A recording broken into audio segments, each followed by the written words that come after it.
आज बैसाख शुक्ल चतुर्थी है। आज युधिष्ठिर जयंती है। हम युधिष्ठिर के इतिहास और भूगोल में नहीं जाते हैं, वो सब हम जानते हैं। हाँ, उनके जीवन से हमने क्या सीखा, हमें क्या संदेश मिलता है उनके जीवन से, हमारे जीवन में क्या अच्छा हो, ये जानना ज़्यादा ज़रूरी है ना।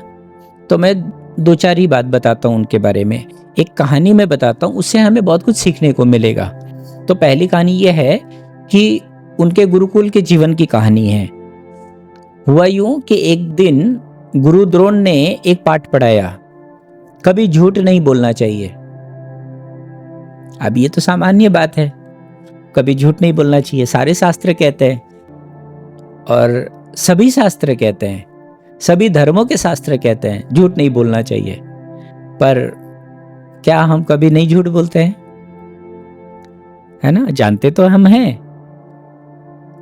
हुआ लेकिन यूं कि युधिष्ठिर उस दिन के बाद कई दिनों तक गुरुकुल आए नहीं। तो गुरु द्रोण को आश्चर्य हुआ कि क्या बात हो गई। तो वो उसके घर गए, तो बोले कि क्या बात है युधिष्ठिर, तुम गुरुकुल नहीं आ रहे हो? तो बोले कि गुरुवर, मैं आपने जो पाठ पढ़ाया मैं उसको साध रहा हूं। बोला मैंने क्या पढ़ाया? वो भी भूल गए थे। बोला आपने पाठ पढ़ाया ना कि कभी झूठ नहीं बोलना चाहिए। तो जब तक मैं इस बात को पूरी तरीके से अपने जीवन में आत्मसात नहीं कर लूं, मुझे लगता है दूसरा पाठ नहीं पढ़ना चाहिए,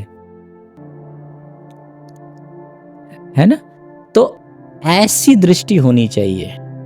अगर पढ़ना है, हमें कुछ जीवन में सीखना है, तो ऐसे सीखना है कि अगर कुछ जरूरी है जीवन के लिए, अगर वो हमारे जीवन का पाठ है, तो उसको आत्मसात किए बिना आगे नहीं बढ़ना है, उसको आत्मसात कर ही लेना है।